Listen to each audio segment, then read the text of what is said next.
What's up, you guys? Welcome back to the channel. If you're new here, my name is Alisha and I am a licensed esthetician. I am a custom wig maker and I am a certified lash artist, okay? In today's video, we are going to be talking about some of the pros and cons surrounding being commission-based or working under someone and working for commission. So I've been around the block. So 3 of the main ways to start your business or work in the beauty field would be being home-based, which I've done for 5 years, being commission-based, AKA like renting a booth somewhere or working in a salon under someone, and then there's also the option of renting out a suite. So I do have videos on each one of those where I talk about the pros and cons and just kind of give my advice, because like I said, I've been around a block and I've done all 3. This video, we're just going to be talking about the pros and cons for working commission. So keep it locked if you're interested, but definitely get a pen and paper because you might want to take notes.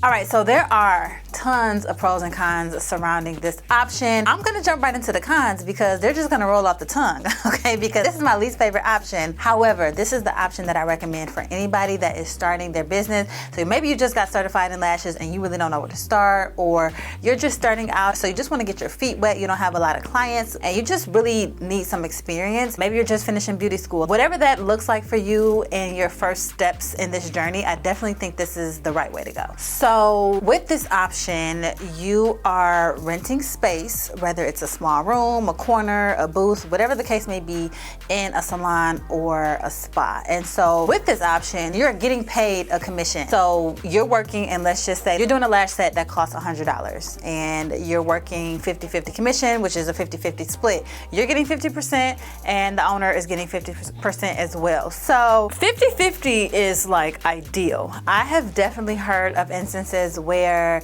you're getting paid 30% and the owner is getting paid 70%, and I've also heard the 60-40 split in the favor of the owner as well. So that is probably the biggest con of this option. But if you ain't got no clients and you're not making anything, then $50 on a $100 set is gonna be worth it. I just feel like giving away 50% or 60% or 70% of what I'm making is crazy. But like I said, if you're just starting out and you're making 0, then I definitely think that it's worth it for a very limited amount of time. So another con of this option would be you kind of don't have the freedom to be as creative as you want to be. So if you're a lash artist, if you're a hairstylist, if you're in the beauty industry, you're some type of creative. I do think that creativity is kind of slighted in this option because you don't have the freedom to be able to charge what you want or to use the product that you want. Sometimes when you're working under someone or you're working in someone's spa, they want you to use specific products, and so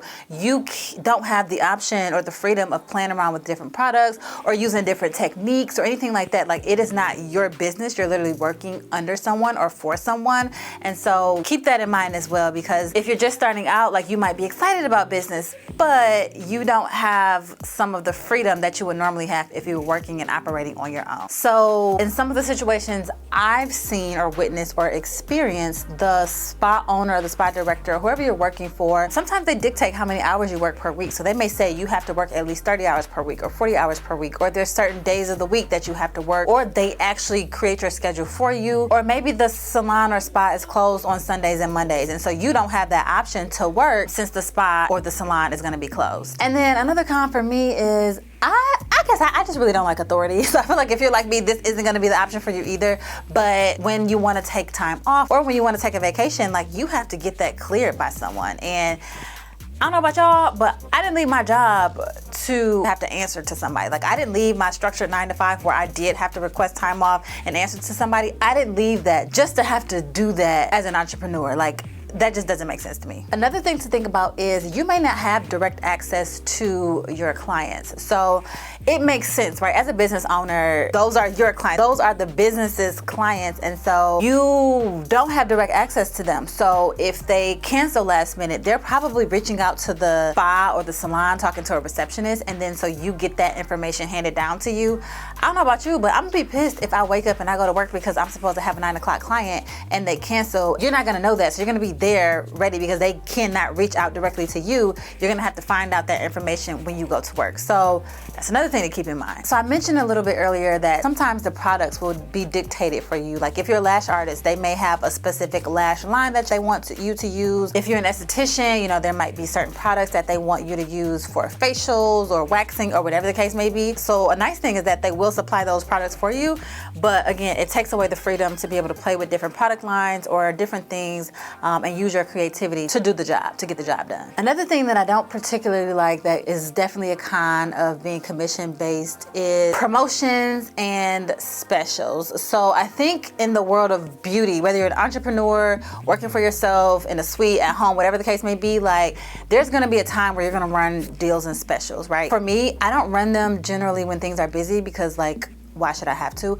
But if you are working in a spa or a salon and the owner wants to run a special, they want to say 50% off of whatever, that's probably going to come out of your money. So them being able to dictate, you know, if you run a special and so now you're making a little bit less, like I just definitely think that's a con because like who wants to do that? Another thing about paying commission is you don't have control over the environment. So what I found, and from my experience, I couldn't control the noise level, and so that kind of bothered me because first of all, I was coming from being home-based. So the environment that I was able to control with my clients, I wasn't able to do that in the spa. For example, I do lashes primarily. So I like to create a vibe for my clients. I like to be able to play music.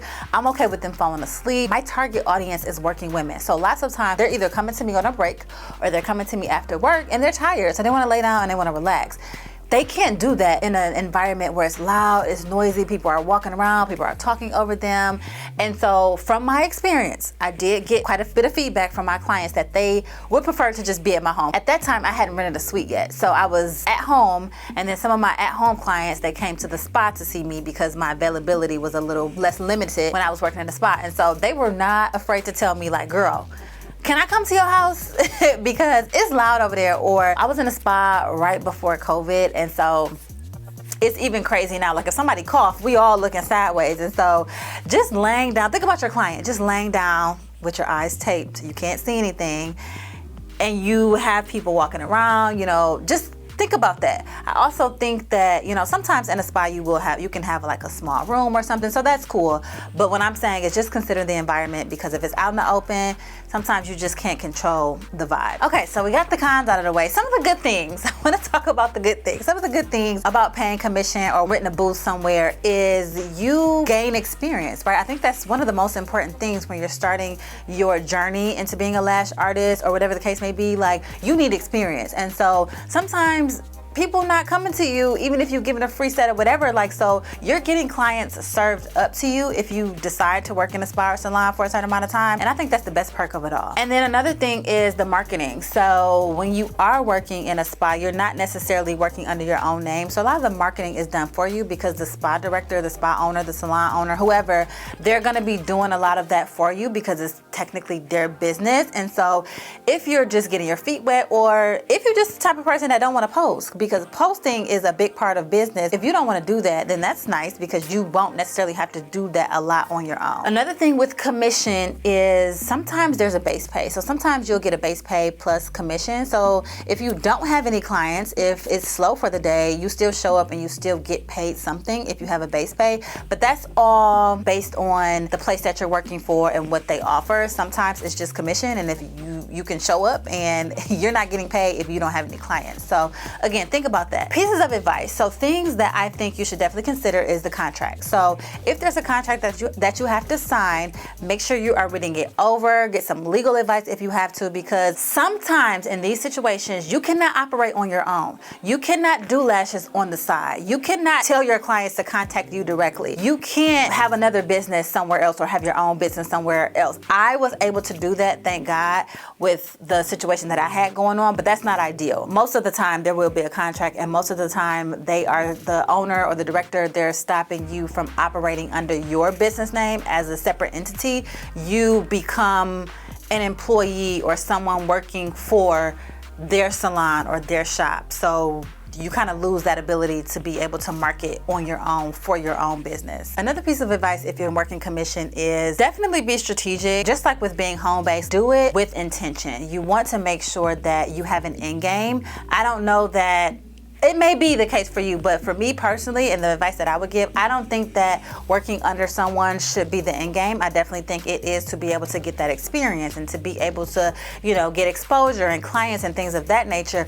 But I think it has its time and its place. I think it should expire at some point, and I think you should ultimately rent a suite or buy a building if you get that big, whatever the case may be. But I definitely think that eventually you should think about operating on your own as your own entity. So definitely being strategic and having an exit plan. Let's say you do it and you save up for about 6 months or a year. For me, I did it when I quit my job, just as kind of like a safety net. I was still home-based, but I was also working in the spa a few days a week. And then it also encouraged me to go to school. And so that's when I started school. I decided I wanted to go ahead and get my license. And then once COVID hit, I never went back to the spa. And so I was working 100% on my home-based. And then after, let's see, about 2.5 years, that's when I decided to rent a suite. I hope this video helped to be able to decide what it is that you feel like you need to do in your journey. Again, definitely keep some of the big things in mind, like you're not getting paid 100% of your earnings. That just don't sit well with my spirit. So I hope this video helped. I hope that it helped you to decide whether or not this option is good for you. Like I said, I do think it deserves some thought. I think that you should think about it if you are starting off on your own. I think it's safe. I think it's necessary, but I definitely think it should be temporary. So if you like this video, definitely give me a huge thumbs up. Leave a comment down below if you have any questions or if there's anything else that you want me to talk about. Don't forget to subscribe if you haven't already, and I'll see you guys in my next video.